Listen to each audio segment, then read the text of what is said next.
Et oui, sous le buzzcut au rapport. Avis buzzcut. Avis buzzcut. Là, on a une belle voiture, frère. On a une belle voiture. Tommy. Tommy, c'est quoi ça? Une petite folie. Voilà, c'est une folie à 5 litres 7. Une folie à 5, 5 7, c'est ouais, ça? c'est ça, exactement. On est sur le small block américain. Alors ça paraît énorme, 5 litres 7, mais Aux US, c'est petit. exactement. Et tu sais, je me disais pareil en la voyant dans le rétro, elle est large, elle est longue, et c'est une voiture des années 80. Alors elle est sortie, donc c'est la Corvette C4 de Chevrolet. Elle est sortie en 84.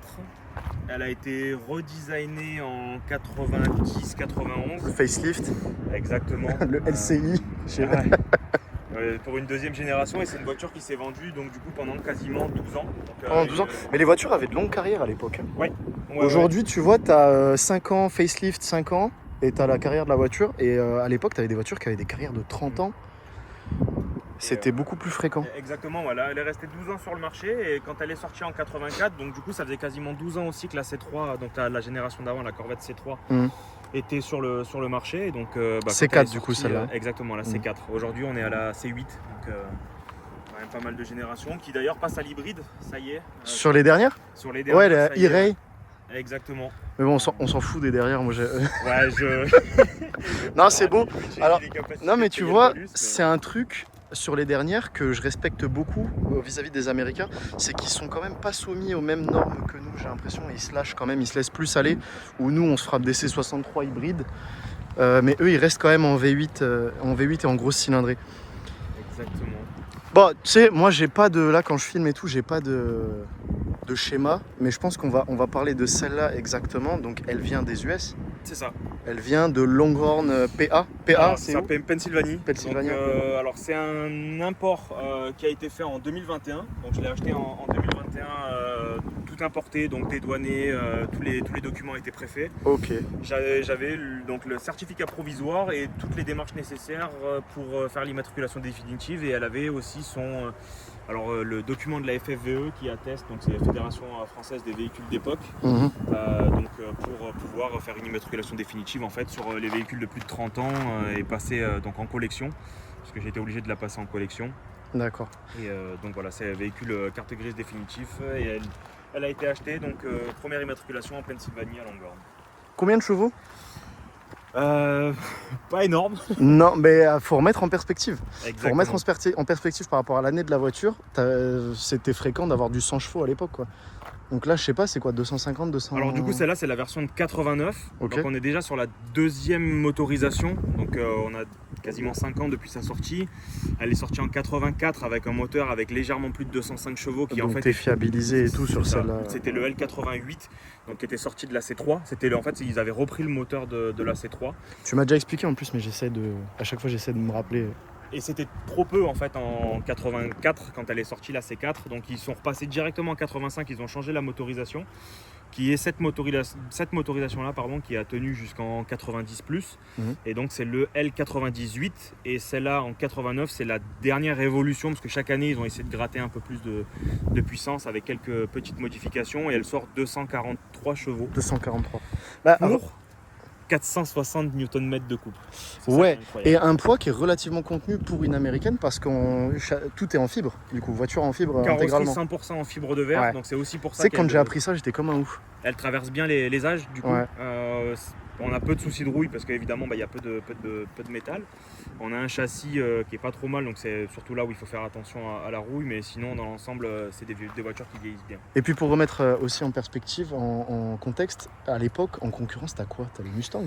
Ta Porsche déjà. Non, mais à la limite, plus marché US. Mais oui, Porsche tapait aux US, ouais, c'est vrai. C'était T'as Lamborghini qui venait d'arriver dans les années 80 aussi. Ouais, Lamborghini arrivait, mais c'était encore tout juste. Et on va dire que les concurrentes principales, c'était la Porsche 911 de l'époque. Ouais. Et la Ferrari, alors j'ai plus le nom exact. 348 sûrement dans les années 80. Je Ouais. pourrais pas te dire, mais je te fais confiance.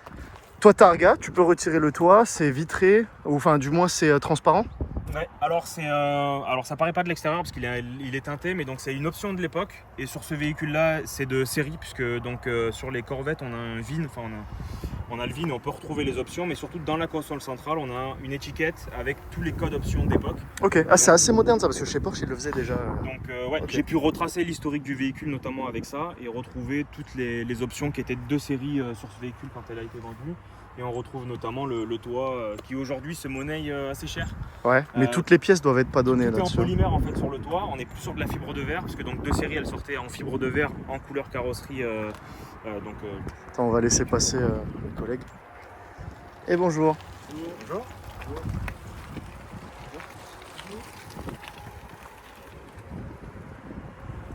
Et est-ce qu'on va parler des quirks and features de la voiture? Il y en a quelques-unes. Quirks and features?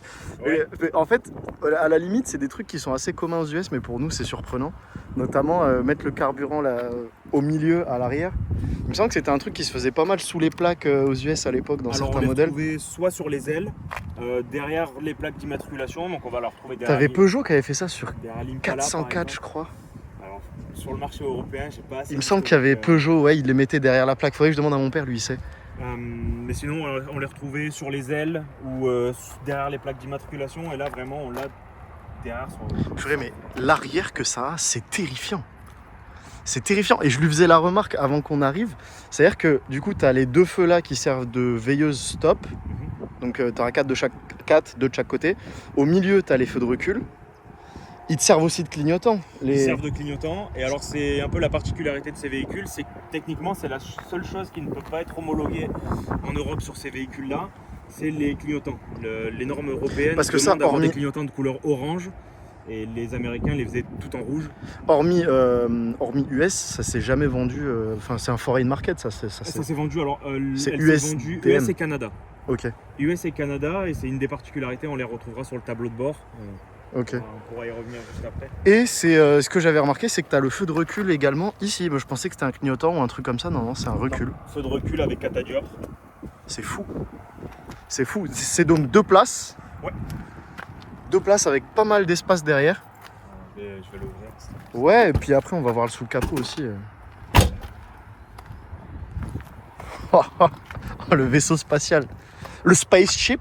Exactement, donc cette voiture, donc la Corvette C4 a existé en version coupée, c'est celle qu'on a ici, et elle a existé en version cabriolet. Ah, ok. Donc en termes de production, on va dire que les cabriolets ça représente plutôt 20% de la production, donc ils sont J'aurais cru plus plus. recherchés. Ok. Alors moins aux États-Unis, mais chez nous ils ont une cote un peu plus élevée. Mhm. Voilà.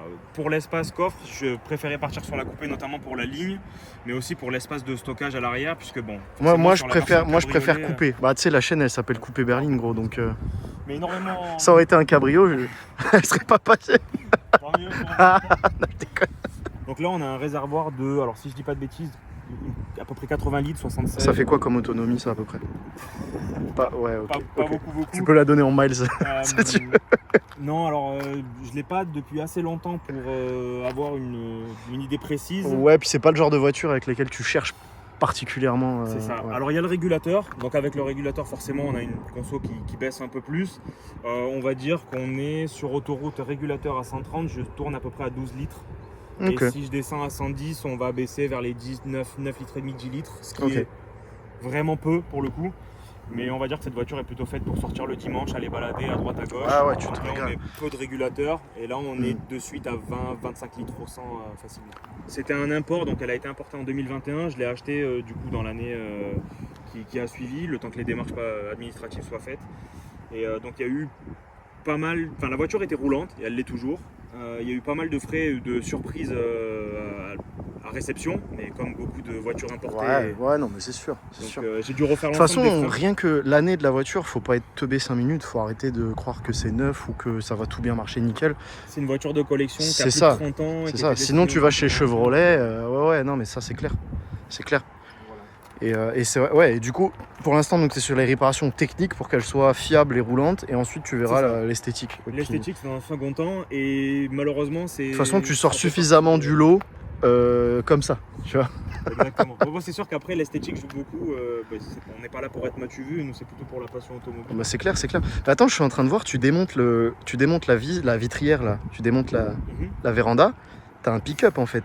Ouais, C'est un Silverado. un peu l'idée. Alors, je sais qu'il existe aux États-Unis en aftermarket des versions en fait, Un genre de vitre. bikini T-top, pas Exactement, T-top, mais en bikini fibre, du coup, avec Ok. une vitre droite et ici L'enfer. un peu à plat. La, Alors, la c'est- modif de Texan. C'est assez atypique.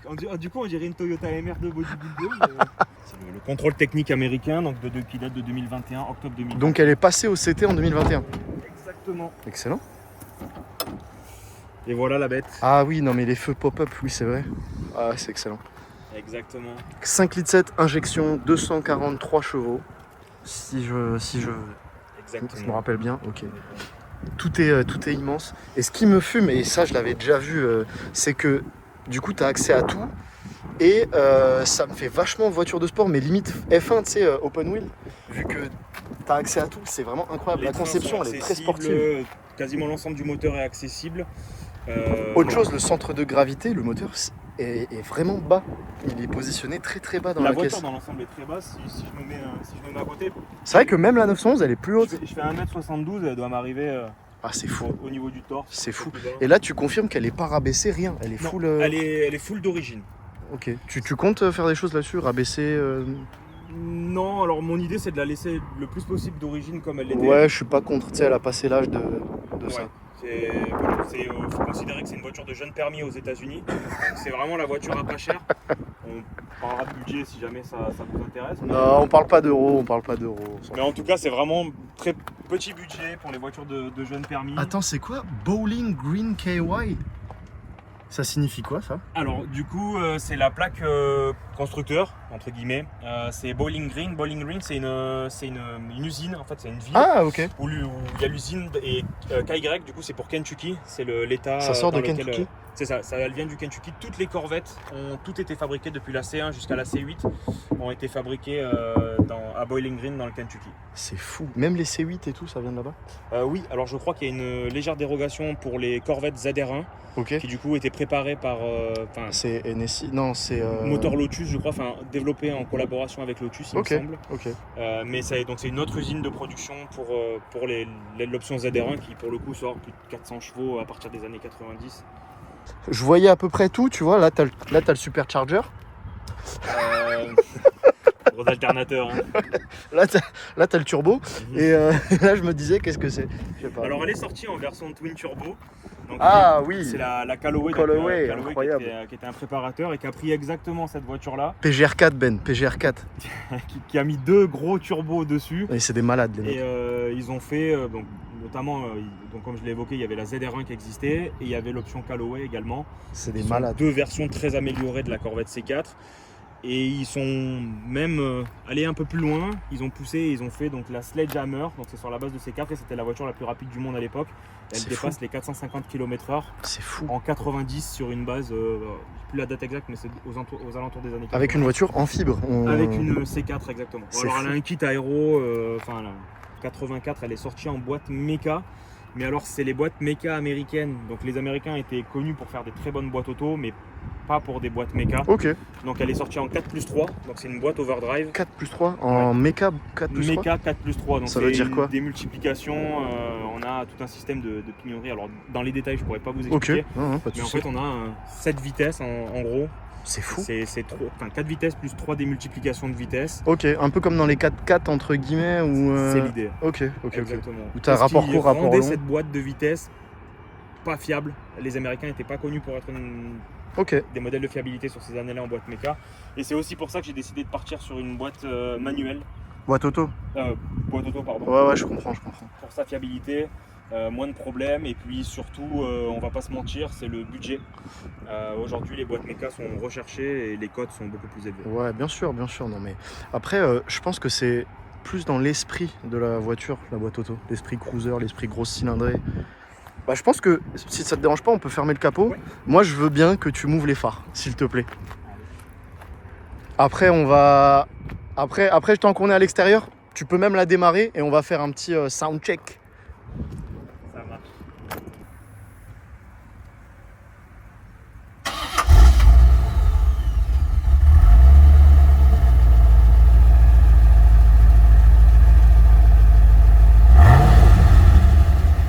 Le souffle que ça.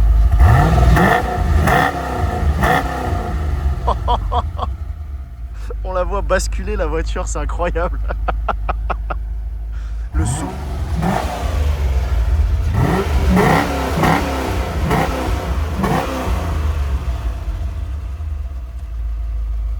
Oh frère, le souffle que ça. C'est un couple de renversement Ouah. impressionnant. Ouah, c'est magnifique. Tu m'ouvres les feux? Ouais.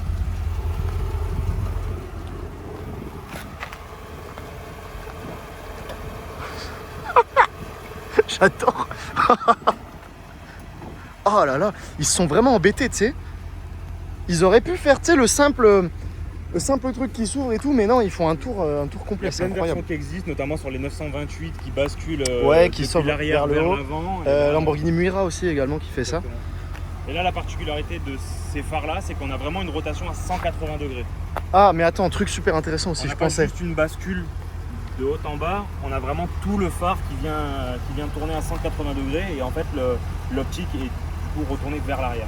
Truc intéressant parce qu'on en avait parlé. Tu me disais que le phare valait une fortune. On parle pas du mécanisme, hein, que du phare ampoule. Alors, Genre tu peux pas changer que l'ampoule, c'est ça? sur ces années-là, en fait, le marché américain standardisait les optiques. Ok. Donc en fait, on va retrouver cette optique de phare sur l'ensemble quasiment du marché américain, qui est du coup pour toutes les marques et tous les constructeurs la même. Et en fait, ce qui se passe, c'est que l'ampoule fait partie du phare. Donc le verre, Ça me rend ouf. c'est une seule et unique. Tu sais que je comprends pas, il y a pas un mec qui a essayé de le démonter. C'est fou. Donc en fait, si l'ampoule grille, on est obligé de changer tout l'optique avec le verre. Sur du standard, on est. Non mais tu te rends compte? L'ampoule la gris, pièce tu se changes tout. trouve est vraiment pas cher. Par contre, si on passe sur du LED, là forcément le LED coûte Ok. coûte assez cher. Ah, parce que de base, c'est pas si cher que ça en version d'origine? Non, alors là, du coup, sur les sites américains, on est sur 8 € le phare. Tout complet avec le verre et tout? C'est indécent. Juste le verre, l'ampoule, donc l'ampoule. Ok. Mais oui, effectivement, tout le verre avec la connectique, on est. Non, ok, effectivement, c'est pas 10 $. si cher que ça, mais Non. c'est non plus pas utile quoi. Du coup, tu te retrouves avec une collection de phares. C'est ça, il faut pouvoir stocker des pièces chez soi, du coup. Ah, et du coup, en mettant la plaque avant, t'as supprimé le cache que t'avais là? T'avais Oui. un cache devant? Alors, du coup, avec les dimensions de plaque américaines, je pouvais plus remettre le cache. Ou tout simplement mettre une plaque parce qu'aux US, ils roulaient sans? Alors aux US, on n'est pas obligé d'avoir, selon les États, les lois Ouais. diffèrent. Et donc on n'est pas forcément obligé Faire. d'avoir la plaque d'immatriculation sur l'avant. L'arrière est obligatoire, mais pas forcément l'avant. Du coup, beaucoup de constructeurs américains et Chevrolet n'y a pas échappé. Région PACA. Exactement. Beaucoup de constructeurs pouvaient mettre un cache en fait au final pour avoir un aéro et un visuel. Un peu Et plus alors sur la visuel. C8, je crois plus que c'est le cas, mais c'était resté comme ça jusqu'à la C6, C5. C5, c'est sûr, je m'en rappelle. C6, j'ai un doute, je crois pas. C6 il me semble aussi. Et au Mans, ils mettaient deux phares au milieu. Ouais. C'est super joli. Et ça, c'est un truc qui me rend ouf à chaque fois, c'est que t'es vraiment assis dans un trou, quoi. T'as deux gros montants ici. C'est des montants métalliques. Ça fait partie du châssis. Ouais. Châssis, ouais, ok. Et t'es vraiment assis dans un trou et tu vois, t'as la boîte, j'imagine, qui empiète toute la place des pieds. Exactement. Tu te Alors, retrouves coincé. C'est pareil côté conducteur? Oui, c'est pareil. c'est la même. D'ailleurs, le pied de l'accélérateur doit être. En gros, je suis désaxé. Ok. La pédale est quasiment au-dessus de la boîte, donc je suis obligé d'avoir mon pied sur l'accélérateur qui est vraiment Ok. en biais. T'as l'airbag des années 80. Donc en fait, Alors, c'est l'ancêtre de l'airbag. L'airbag n'existait pas encore. Il est apparu notamment sur la deuxième génération de la C4. ok. Donc à partir des années 90. Existait pas encore sur Corvette. Non. Parce qu'il me semble que ça existait déjà Ça devait certainement exister. chez Mercedes. Chez Mercedes, la classe S. Ouais. Et donc Corvette avait décidé de mettre ce qu'ils appellent la boîte à pain, la breadbox. La Et donc, breadbox. en fait, tout simplement, c'est juste un énorme bloc de mousse. Et Attends, donc, la si voiture, vous je crois, voulez taper, c'est elle ça m'aime qui pas vous parce sort. la voiture, elle m'aime pas parce qu'elle commence à m'envoyer du chaud à la gueule. Je vais la couper, alors. La breadbox, du coup, qui te sauve les dents. C'est une grosse boîte plastique remplie d'air, De mousse. De mousse. Ouais. C'est génial, j'adore. C'est typique le truc que j'adore. Bon, allez. Try number one, j'essaie de monter dedans sans abîmer quoi que ce soit. Les fesses d'abord, comme dans une voiture de sport, je pense. Hop. Et ensuite, je rotationne. On est très bien installé, c'est quand même vachement confortable. C'est pas si sport que ça en assise. C'est pas si sport. Alors sur cette version-là, on va retrouver les sièges en cuir, donc qui était une option. Normalement, les sièges étaient vendus avec un velours, un Ok. tissu. C'est beau le cuir, j'aime bien. Donc celle-là, la version cuir, mais on a une nouvelle option qui existait aussi, qui était les sièges sport. Donc on avait des commandes supplémentaires, des sièges électriques. Donc déjà en 84, C'est fou. ça Non, c'est existait. fou. Ça va être 89. Mais donc j'ai pas l'option siège sport, mais on a déjà pas mal de réglages des sièges. Ah, Donc, tout se trouve ici? tout se trouve ici. Donc là on a le réglage des rétroviseurs, donc qui se fait électriquement. Non, mais pareil, quand tu remets dans le contexte les années C'est 80, c'est incroyable. incroyable. C'est vraiment fou. Et donc là on peut régler de 3 manières différentes les sièges, avec l'inclinaison, la bascule du siège, l'avancée et le reculé.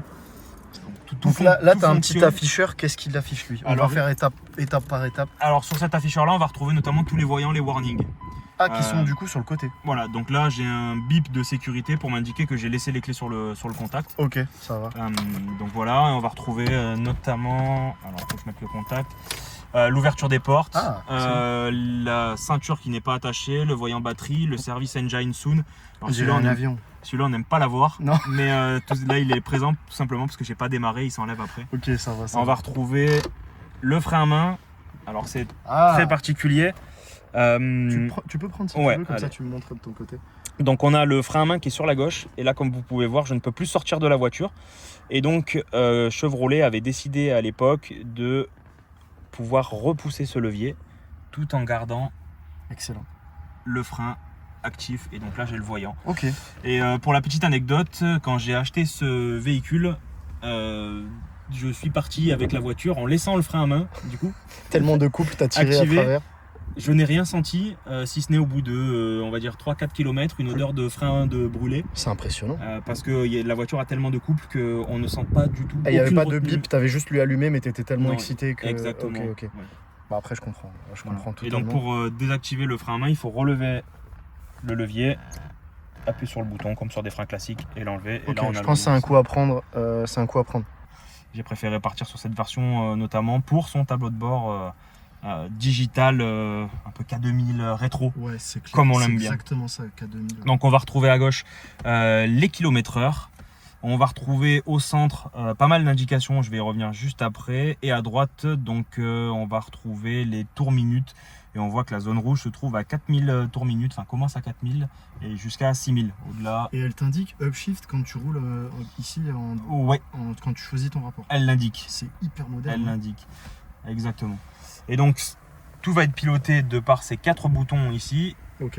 Et on va pouvoir notamment, principalement sur le bouton central, comme je le disais, cette voiture a été commercialisée au Canada. Le Canada roule en km/h et les États-Unis roulent en miles. Oh, l'enfer. Et donc il fallait adapter ce véhicule au marché Mais là-dessus, canadien. t'as été chanceux du coup. Oui, et ça pour le coup je l'ai découvert un peu après. Et donc en fait au final si on passe sur ce bouton là, hop, là je vais pouvoir passer en miles et Incroyable. toutes les unités vont changer. On va le voir par la suite. Et donc là, hop, je repasse en C'est kilomètres LCD heure. rétro-éclairé du coup. Oui, rétro éclairé, et alors j'aimerais pouvoir le refaire, et donc le Maitland aux États-Unis est sur le point de le refaire également. Et j'aimerais passer en LED, Ok. mais principalement pour des économies d'énergie, Ok. puisqu'on fait souvent du statique comme ça, Ouais. et c'est pour économiser la batterie. Voilà, la batterie est au format US, l'a changé. Mais du coup, le kilométrage est en miles ou en kilomètres? Ouais, alors on est sur un kilométrage par rouleau assez classique. Et celle-ci a 81 000 miles, Ok. donc à peu près 130 000 130 000. km. Voilà. Et donc sur les unités, donc là je suis tout sur off ici, mais Tu roules en off tout le temps ici? non, alors je roule en température principalement. Ouais, c'est le truc Et à donc dire. on a ici à gauche la Fresh. pression d'huile. Donc si je suis en métrique, forcément en kilopascal, et si je suis en mesure impériale, en PSI. Hamburger par. Ah, ouais. What the fuck is a kilomètre?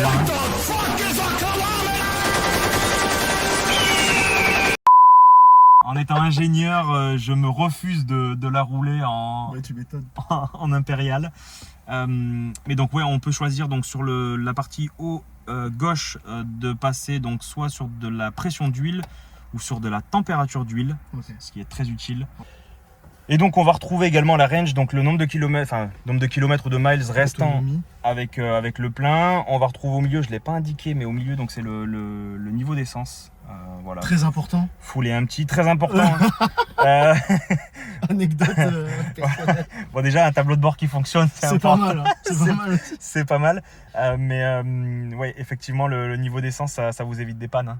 Ouais, des pannes bêtes. Un peu bêtes. Parce que t'es là, tu te dis oui, l'injection, l'allumage. Ouais. Non, Après, il faut comprendre quand on vous dit allez faire le plein. Hein. Il faut.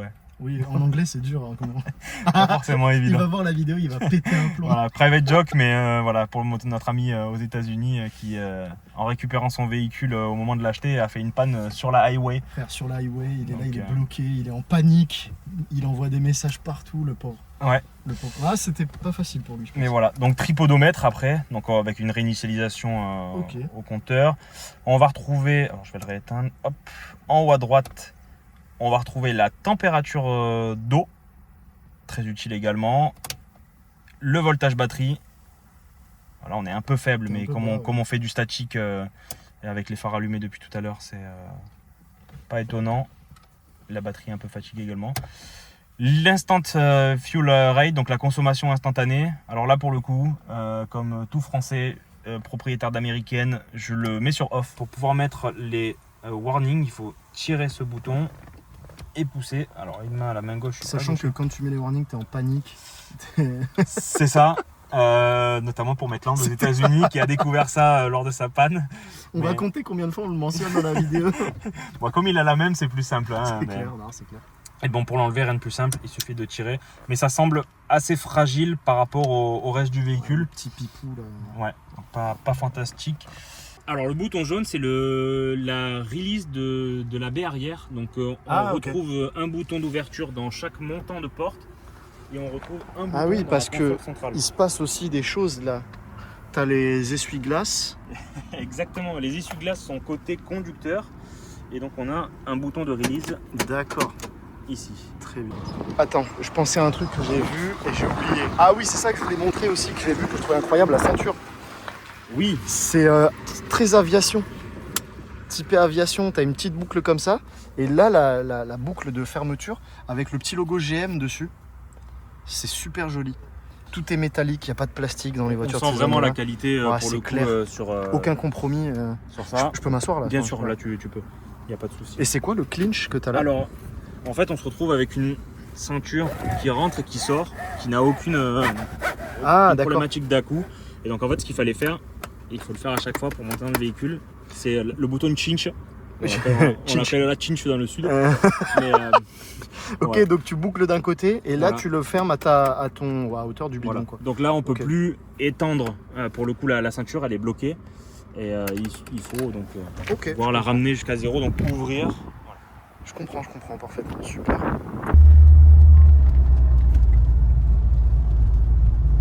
Sortir les phares. Ah, je croyais que c'était le rétroéclairage là-bas du compteur, mais non, c'est les phares. Ici? Ouais, quand tu alors tu peux. Il y a un potentiomètre également sur la tirette et ça permet de régler l'intensité lumineuse. Et là, notamment, tu peux activer, tu vois le. C'est des lumières d'ambiance, genre? Là, c'est juste un test pour voir si tout fonctionne. Okay. Et après, je peux gérer le rétroéclairage du. Même il y a de l'éclairage au niveau des pieds, c'est top. Excellent. Tu l'as au niveau des pieds. Alors je l'ai rapidement mentionné peut-être dans la vidéo, mais tu l'as également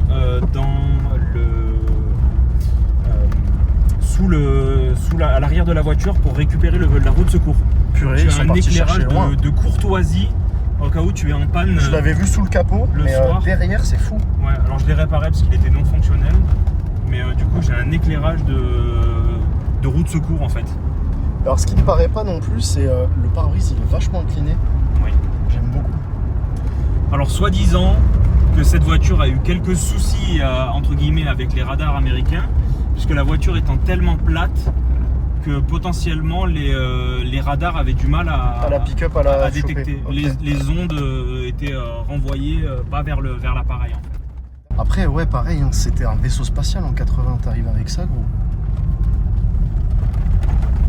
Et c'est pas tellement la puissance qui impressionne sur ce véhicule, parce que bon, 200 chevaux aujourd'hui, on les atteint facilement, même sur des voitures pour des daily au final. C'est le couple. Ouais. C'est lourd ça pèse combien? On est à 1 tonne 6 je crois, 1 tonne 5. Ce qui est pas si lourd. Hein. C'est pas énorme. Je rappelle qu'on a quand même un V8 5 litres 7 Ouais, c'est pas si une lourd. boîte auto énorme. On a trop banalisé aujourd'hui les voitures de plus de 2 tonnes. Qu'au final, quand tu dis que ta voiture fait 1 tonne 5, 1 tonne 6, ça paraît léger. Elle fait, alors j'ai plus les dimensions externes exactement, mais on est sur un 4 mètres plus, hein, forcément. Et au final, la partie habitacle n'est pas si immense que ça. On a un capot qui est démesurément long. Ouais. On est assis très en arrière, très bas. Très en arrière, très bas, mais au final, ça reste tout à fait confort. Et on a un coffre qui a quand même pas mal de place. Une bonne capacité, ouais. Tu pourras prendre la première sortie là. Et on a quand même le bruit du moteur qui est présent dans l'habitacle sans pour autant être chiant. Alors on a quand même pas mal de bruit environnant, en tout cas on a une insonorisation qui est plutôt moins bonne puisque j'ai tous les cylindres blocs qui sont en HS, Ouais. certainement des roulements également à changer et des amortisseurs. Ah oui, d'accord. Très bien. Bonjour monsieur. Et des amortisseurs un peu HS, bon faut le dire complètement. Il y a pas mal de frais qui vont être faits prochainement, mais Ça va. ce qui donne Donc, la photo d'homme. une conduite un peu louvoyante. Pour l'instant, mais. Pour l'instant, mais sinon de série on va dire qu'en bon état, c'est une voiture qui est extrêmement précise, qui a un grip incroyable. On est quand même sur du 275 55-17 en pneumatique. C'est plus gros que sur la Porsche. C'est plus gros effectivement. Porsche, je suis en 2,65. Et la voiture Chose a plus 20 ans de grosse moins. dans cette voiture. Ouais. Mais un grip incroyable et comme je le disais en compétition également, elle a fait ses preuves. Donc, voilà. Par contre, propulsion. Sous la pluie, Exactement, et quand ça chasse, ça ça chasse. se rattrape pas. Mais on a vraiment l'impression d'être assis sur les roues arrière et que les roues avant sont très loin devant. Pourquoi ce modèle-là et pas une Mustang ou une Camaro? On a Pour toi, du moins personnellement. un V8 américain, on a une ligne, un dessin de voiture ultra racée, ultra bas, ultra compétitif en fait au final, qu'on peut retrouver sur des Ferrari presque. Totalement. Merde. Oh, elle met dans le siège. Elle colle un peu au siège. Une ligne ultra racée, on a un V8 américain et voilà. Sur une configuration encore une fois en boîte automatique, donc moins recherchée peut-être, mais on a des prix aujourd'hui sur ces modèles-là qui sont ultra contenus. Qui au final sont vachement abordables. Bon après, C'est ça. faut l'entretenir, faut la rouler, c'est un autre combat. Ouais, mais on est moins cher en entretien que sur un véhicule européen. Oh, ouais, je peux le comprendre. Les ouais. pièces américaines sont... Alors les Américains produisent des pièces encore sur quasiment tous leurs modèles. On a un suivi qui est ultra important. Tout est bien fait, tout est disponible très rapidement et sur des prix ultra contenus.